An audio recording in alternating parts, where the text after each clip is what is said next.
Singh versus state of high court Punjab, त्यामध्ये supreme कोर्टाने जो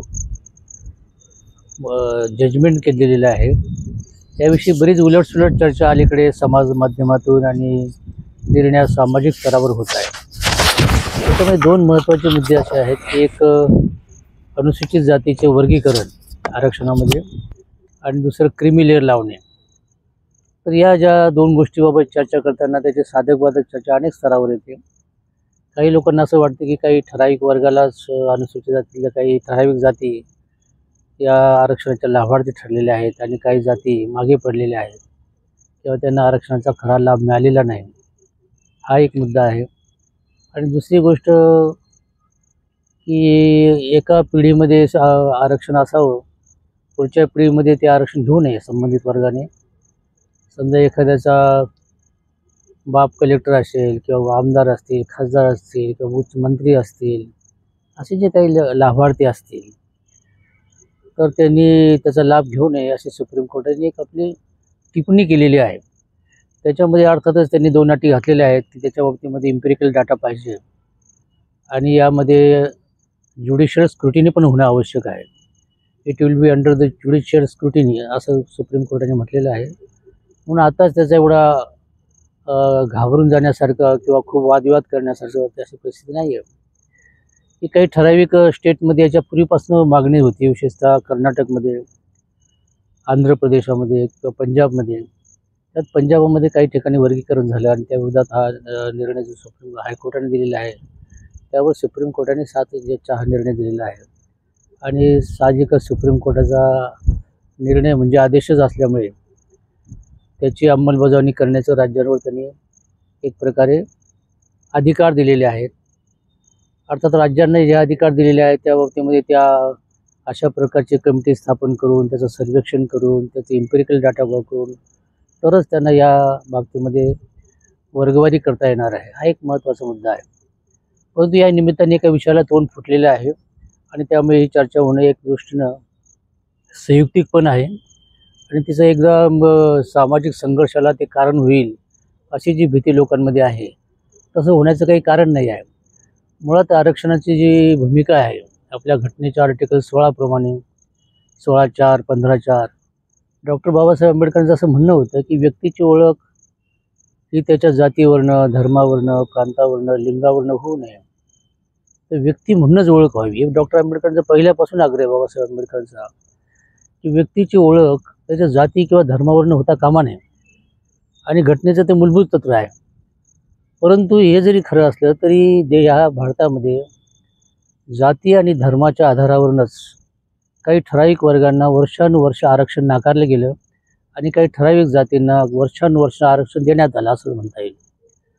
जसं शाहू महाराजांच्या काळामध्ये 100% त्यांनी जेव्हा त्याचा पाहिलं 100% आरक्षण ब्राह्मणांनाच होतं नोकरीमध्ये आणि तो म्हणाला मी इतका माझा राजा असून माझ्या माणसाला कुठल्याच प्रकारे ते आरक्षण नाही, म्हणून आरक्षणाचा कायदा पहिल्यांदा शाहू महाराजांनी केलेला आहे आढळून येतं. यामागे महात्मा फुल्यांचा विचार होता की समाजामध्ये धर्माच्या नावाने, जातीच्या नावाने शेकडो वर्ष ज्यांना शिक्षणाचे दरवाजेच बंद करण्यात आले, नोकरीचे दरवाजेच बंद करण्यात आले आणि जर ब्रिटिश येथे आले नसते तर शिक्षणाचे दरवाजे किंवा नोकरीचे दरवाजे कायमच बंद राहिले असते. सर्वप्रथम जेव्हा ब्रिटिशांनी नोकरीमध्ये सर्व जाती धर्मांना प्रवेश दिला अशी घोषणा केली त्यावेळी त्याला विरोध करणारे इथे लोकमान्य टिळकांसारखे अनेक लोक होते. त्यांचं असं म्हणणं होतं की हा आमच्या धर्मामध्ये हस्तक्षेप आहे. म्हणजे धर्माच्या नावाने जे शोषण चालू होतं ते शोषण तसंच कंटिन्यू राहून काही वर्गाचं भलं व्हावं असा हेतू त्यामागे होता. त्यालाच आपण त्या तत्कालीन काळामध्ये ते म्हणतात की राष्ट्रवाद त्यालाच म्हणायला लागले की बाबा आम्ही जातीपातीच्या पलीकडे जाऊन विचार करतो आणि डॉक्टर आंबेडकरांवर तेव्हा जातीवाद कम्युनल म्हणायला लागले. तर हा तथाकथित राष्ट्रवाद म्हणजे धर्मवादच होता आणि त्याचं एक प्रत्यंतर म्हणजे हा आपल्याकडे जो फॅसिझम वाढतो आहे तो धर्माच्या नावाने, राष्ट्रवादाच्या नावानेच वाढतो आहे आणि विषमता वाढते आहे. अशा काळामध्ये ज्या वर्गावर आधीच अन्याय आणि अत्याचार होत आहे त्यांच्यामध्ये देखील फूट पाडून त्यांना आपसात झुंजवण्याची एक राजकीय नीती असली पाहिजे, असावी असा आपल्या लोकांचा समज आहे आणि त्यामध्ये बरंच तथ्य आहे. कारण यामध्ये ज्या जाती होत्या, ज्या जाती थोड्याफार पुढे गेल्या असं म्हणता येत नाही. समजा महाराष्ट्रामध्ये महार जात आहे ती संख्येने मोठीच होती आणि शिक्षणामध्ये त्यांनी जरा आघाडीवर घेण्याचं एकमेव कारण होतं की डॉक्टर आंबेडकरांचं तत्त्वज्ञान त्यांनी स्वीकारलं. आणि ज्या जातींनी डॉक्टर आंबेडकरांचं तत्त्वज्ञान स्वीकारलं नाही, शिका, संघटित व्हा, संघर्ष करा या तत्त्वाला ते जागले नाहीत, त्या जाती या परिस्थितीच्या मागे पडलेल्या आहेत. याच्यामध्ये एक ठराविक जातीला दोष देणं हा मुळातच चूक आहे. कारण त्यांना देखील जे आरक्षण मिळालेले आहे ते काही उपकार म्हणून मिळालेले नाही आहे. त्यांना देखील खूप संघर्ष करावा लागलेला आहे. म्हणजे एखादा जर अनुसूचित जातीतला एखादा IAS अधिकारी होतो तर त्याला तितकंच कठीण परिस्थितीतून जावं लागतं. हे बऱ्याच लोकांना माहिती नाही की यामध्ये देखील कठीण परिस्थिती असते. त्यामध्ये वरच्या पोस्टवर आरक्षण पण नसतं.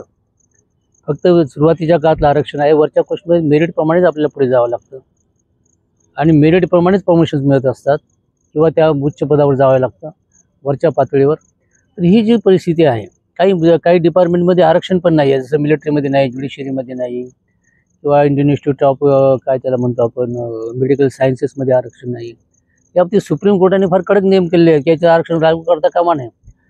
म्हणजे एका बाजूनं एका आरक्षणाची वर्गवारी ठरवताना ते अनुसूचित जातीची वर्गवारी करतात, पण ज्या वरच्या जातींमध्ये जी वर्गवारी व्हायला पाहिजे ती होत नाही. समजा ओपन कॅटेगरीमध्ये किती लोकांना फायदा होतो, की इकॉनॉमिकली बॅकवर्ड वर्गमध्ये जे आता आरक्षण देण्यात आलं आहे त्यात किती जातींनी त्यात कोणता फायदा मिळवलेला आणि त्यात कोण जाती होत्या, त्यांचं वर्गीकरण करण्याची आवश्यकता नाही का, असा एक प्रश्न आपल्याला निर्माण होतो. म्हणजे सुप्रीम कोर्टाच्या निर्णयामध्ये परस्पर विसंवाद आहे असं माझ्या लक्षात येतं. की आधीच्या प्रकरणामध्ये असा निर्णय देण्यात होता की त्याला क्रिमिनल लावण्यात येऊ नये, आणि त्याच सुप्रीम कोर्टाने नंतर आता म्हणते की क्रिमिनल लावण्यात येतं. मधल्या काळामध्ये अशी काय परिस्थिती निर्माण झाली की क्रिमिनल लावावं लागेल? अशी काही परिस्थिती निर्माण झाली नाही. हा एक भयगंड निर्माण झालेला आहे किंवा एका ठराविक जात पुढे चाललेली आहे, तिला काहीतरी रोखलं पाहिजे अशा प्रकारचं एक राजकीय हेतू त्यामागे आहे असं मला स्वतःला वाटतं. की एक समजा महाराष्ट्रामध्ये काही जाती आहेत त्या पुढे गेलेल्या दिसतात आपल्याला. पुढे गेलेल्या आहेत म्हणजे काय की त्या लोकसंख्येच्या प्रमाणात त्यांनी काही पदं मिळवलेली आहेत, त्यामुळे त्यांच्या वर्गात काही दिसतो आहे. यामध्ये जर आपण क्लासिफिकेशन केलं तर खऱ्या अर्थाने हा कोणता वर्ग आहे? तर हा वर्ग उच्च पदावर पोहोचलेला वर्ग नाही. हा क्लास 3, क्लास 4 अशा वर्गामध्येच या आरक्षणाचे त्यांना लाभ मिळालेले आहे आणि त्यामुळे तो व्हाईट कॉलर वर्ग तिथं वाढलेला आहे. तो फार मोठा ज्याला क्रिमिनल म्हणता येईल असा तो वर्ग नाही आहे. आणि जे काही IAS IPS अधिकारी त्यांचं प्रमाण देखील नगण्य आहे. आपल्याला माहिती आहे की गुजरात दंगलीमधल्या तिथल्या ज्या DIGला त्याला विचारण्यात आलं की बाबा तुम्ही दलित वस्तीत का राहता, तेव्हा तो म्हणाला मला सवर्ण वस्तीत घरच मिळत नाही. आता ही जर DIGची अवस्था असेल तर त्याला क्रिमिनलमध्ये धरावं का आपण? तो खऱ्या अर्थाने सामाजिकदृष्ट्या तो अस्पृश्यच आहे अजूनही. म्हणून क्रिमिनल हे तत्व लावताना सुप्रीम कोर्टाने गंभीर चूक केलेली आहे असं मला स्वतःला वाटतं. की क्रिमिनल ज्याला आपण म्हणतो तो दलित समाजात SC ST OBCमध्ये देखील किंवा खालच्या स्तरावर देखील असा वर्ग तयार झाला आहे असं म्हणण्यासाठी खास तुमच्याकडे पुरावा आहे का, हा एक आपल्याला लक्षात घ्यावा लागेल. पण इम्पेरिकल डाटा सर्वेक्षण झाल्याशिवाय खरोखर अशा तऱ्हेचा क्रिमिनल दलित वर्गामध्ये आहे का किंवा अनुसूचित जाती जमातीत आहे का हे तपासण्याची आवश्यकता आहे. आणि सुप्रीम कोर्टाने तसं म्हटलेलं पण आहे की इम्पेरिकल डाटा तुमच्याकडे पाहिजेच, तर सर्वेक्षण व्हायला पाहिजे. जातनिहाय जनगणनेचा जो मुद्दा आहे त्यामागे देखील हाच हेतू आहे. कोणत्या जातीला फायदा मिळाला आहे? नुसतं एवढं हवेमध्ये बाण सोडून काही फायदा नाही. त्यामागे एक असा खास स्टॅटिस्टिकल माहिती असली पाहिजे, फॅक्ट्स आणि फिगर्स असल्या पाहिजे, तरच ह्या गोष्टीचा निर्णय लागू होईल. पण जोपर्यंत आपल्याकडे फॅक्ट्स आणि फिगर्स नाहीत तोपर्यंत क्रिमिलेअर आहे असं आपल्याला सिद्ध करता येणार नाही. क्रिमिलेअर एक भ्रामक कल्पना आहे. दुसरी गोष्ट, एका बाजूला तुम्ही म्हणता की आरक्षण का द्यावं लागतं, 15, 4, 16 किती वर्ष द्यायचं, का द्यायचं आहे, हा एक प्रश्न आहे. आरक्षण 15/4 आणि 16/4 प्रमाणे आपल्याला आरक्षण दिलं जातं.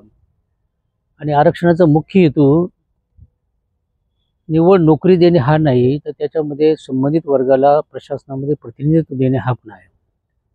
सत्तेमध्ये हिस्सा देणे हा पण आहे. मग राजकीय आरक्षण असेल, सामाजिक किंवा नोकरीमधलं आरक्षण असेल किंवा शिक्षणातलं आरक्षण असेल, त्याच्यामागचा हेतू निव्वळच त्या लोकांना मदत करणे असं नसून या समाजाचा एक सर्वांगीण विकास घडवून आणण्यासाठी समाजातल्या ज्या उपेक्षित आहेत, मागासवर्गीय जाती आहेत, ज्यांना संधी नाकारली गेलेली आहे, अशा वर्गाला संधी देऊन आपण त्यांना पुढे आणतो आणि त्यांना प्रशासनामध्ये प्रस्थापित करतो. कारण शेवटी जोपर्यंत प्रशासनात हा वर्ग येत नाही तोपर्यंत खऱ्या अर्थाने त्याचे प्रश्न सुटणार नाहीत. कारण प्रशासनच शेवटी सगळ्या प्रकारच्या सामाजिक योजनांचे अंमलबजावणी करणारा वर्ग असतो. जसं मग राहुल गांधींनी म्हटलं होतं की केंद्रीय सचिवालयामध्ये एकही SC ST OBC नाही आणि संबंध भारताचं नियोजन करणारे जे अधिकारी आहेत त्याच्यामध्ये किती अधिकारी SC ST OBCचे आहेत तर नाहीत. फक्त एक ओबीसीचा अधिकारी आढळला, तर ही जी विषमता आहे ही कागदोपत्री सिद्ध करता येते. लक्षात येते की निरनिराळ्या क्षेत्रामध्ये SC ST ओबीसीना अजूनही कुठल्याही प्रकारचं स्थान नाही. त्याच्यामध्ये मीडिया असेल, त्याच्यामध्ये आता हे TV चे निरनिराळ्या प्रकारचे चॅनल्स असतील, त्याच्यामध्ये SC ST ओबीसी लोक आहेत का? दिसतही नाहीत. वास्तविक ते रोजगाराची फार मोठी संधी आहे, पण तिथं आरक्षण आहे का? नाही. तीच गोष्ट खाजगी क्षेत्रामध्ये पण आहे. खाजगी क्षेत्रामध्ये जे मालक असतात ते एक तर ब्राह्मण किंवा गुजराती किंवा मारवाडी लोक असतात. ते त्यांच्या नातेवाईकांना किंवा त्यांच्या समाजातल्या लोकांना महत्त्वाची आणि उच्च पदवी देतात. तिथे कुठल्याही प्रकारचे आरक्षण नसते. हा सामाजिक अन्याय ढळढळीत दिसत असताना अनुसूचित जाती जमातीत क्रिमी लेअर आहे असं म्हणणं हे धादांत खोटं आहे आणि अन्यायकारक आहे. त्याचप्रमाणे ठराविक जातींनाच फायदा मिळतो हे म्हणणं देखील धादांत खोटं आहे आणि त्यामागचं लॉजिक समजून घेतलं जात नाही. जे कोणी लोक कष्टाने जे उच्च पदावर गेले असतील, केवळ आरक्षणामुळे गेलेले नाहीत, त्यांना फार कष्टाने ते पुढे गेलेले आहेत, हे आपण लक्षात घ्या. आरक्षणाचा सर्वोच्च पदावर कुठल्याही दलित वस्ती दिसत नाही. उदाहरणार्थ CBIचा डायरेक्टर कधी दलित वस्ती होता का? इलेक्शन कमिशनचा डायरेक्टर कमिशनर याला कधीतरी अनुसूचित जाती जमातीचा आहे का? मिलिटरीतले सर्वोच्च पदावर कोण लोक आहेत याचा पण आढावा जर सुप्रीम कोर्टाने घेतला. ज्युडिशरीमध्ये कोण लोक आहेत, ज्युडिशरीमध्ये कोण आहेत हा जर विचार केला तर जवळजवळ 99% लोक ब्राह्मण किंवा पारशी किंवा अशाच प्रकारचा समूह या ज्युडिशरीमध्ये राहिलेला आहे. ज्याचे वडील सुप्रीम कोर्टाचे जज होते तेच लोक हायकोर्टात जज झालेले आहेत. ही देखील एक प्रकारची अलिखित आरक्षण आहे. या आरक्षणाविषयी सुप्रीम कोर्टाने काही म्हटलेले नाही, पण या विषयावर देखील सुप्रीम कोर्टाने आपले मत व्यक्त करणं आवश्यक आहे. आणि यावर देखील निरनिराळ्या देशातल्या सरकारांनी, राज्य सरकारांनी, केंद्र सरकारांनी आपले एक धोरण निश्चित करणं आवश्यक आहे की या देशातल्या जवळजवळ आजही आपल्याकडे पाहतो आपण की उत्तर प्रदेशसारख्या ठिकाणी स्त्रियांना अजूनही चप्पल घालून जाता येत नाही. खेडेगावामध्ये नवरदेवाला घोड्यावर बसता येत नाही. आता जो नवरदेव जर एखादा अधिकारी जरी असेल तर त्याला बसता येतं का? हा एक मुद्दा आपण काढला पाहिजे. केरळसारख्या ठिकाणी केरळच्या एका समाज कल्याण डायरेक्टरशी माझी भेट झाली तेव्हा तो म्हणाला, आमच्याकडे जर अनुसूचित जातीच्या मुलांना दुसऱ्या कुठल्या मुलीशी लग्न केलं त्याचा खूनच करतो म्हणे आम्ही. ही परिस्थिती आज असताना तुम्ही ही क्रिमी लेअर, हे वर्गीकरण करणे हे म्हणजे मूळ प्रश्नाला सोडून दुसरी भुगी थोपटण्यासारखं आहे. म्हणून या जजमेंटच्या बाबतीमध्ये देखील योग्य तो निषेधही करणं आवश्यक आहे आणि त्याला एक राजकीय प्रत्युत्तर देणे आवश्यक आहे. आणि अशा तऱ्हेने हा प्रश्न साकल्याने समजून घेण्यासाठी सुप्रीम कोर्टाने काहीतरी धोरण निश्चित करावे की ज्या क्षेत्रामध्ये आरक्षणच नाही त्या क्षेत्राविषयी काहीतरी आपण बोललं पाहिजे. का आरक्षण तिथे नाही? मिलिटरीत का नाही? ज्युडिशरीमध्ये का नाही? इंडियन इन्स्टिट्यूट ऑफ मेडिकल सायन्सेससारख्या मोठ्या संस्थांमध्ये का नाही? असं विचारा. खाजगी क्षेत्रामध्ये का नाही? असं न विचारता कुठून तरी बिचारी एक पिढी लढत झगडत संघर्ष करीत कुठेतरी उच्च पदावर पोहोचली, परंतु त्याचे मुलं उच्च पदावर पोहोचतील असं नाही किंवा त्याचं कुटुंब उच्च पदावर गेलं असं नाही. म्हणून अशा तऱ्हेचा जेव्हा क्रिमी लेअरचा किंवा वर्गीकरणाचा विषय येईल त्यावेळी त्याचा साकल्याने कॉम्प्रिहेन्सिव्ह ज्याला म्हणतो थिंकिंग करून, होलसम ॲप्रोच करून या प्रश्नाचा निवाडा दिला गेला पाहिजे असं माझं मत आहे. एवढंच मला सांगून मी माझे 2 शब्द संपवतो. जय हिंद, जय भीम, जय भारत.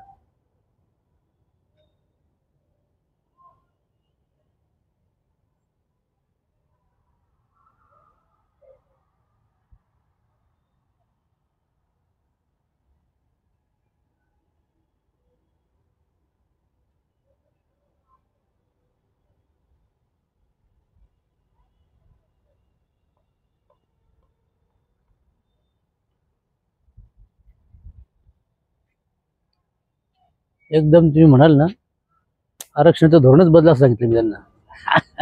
आता आपण ऐकत होते आदरणीय BG वाघ साहेब, जे माजी सनदी अधिकारी आहेत, IS आहेत. त्यांनी महाराष्ट्रामध्ये विभागीय आयुक्त म्हणून, जिल्हाधिकारी म्हणून काम केलेलं आहे. ते विचारवंत आहेत. त्यांनी अनेक वैचारिक पुस्तकं लिहिलेली आहेत. हे विचार आता आपण ऐकत होता. चॅनल जर आपण सबस्क्राईब केलं तर यापुढे आपल्याला असेच वैचारिक व्हिडिओ भेटत जातील. म्हणून बेल आयकॉनवर टिक करून चॅनल सबस्क्राईब करावे.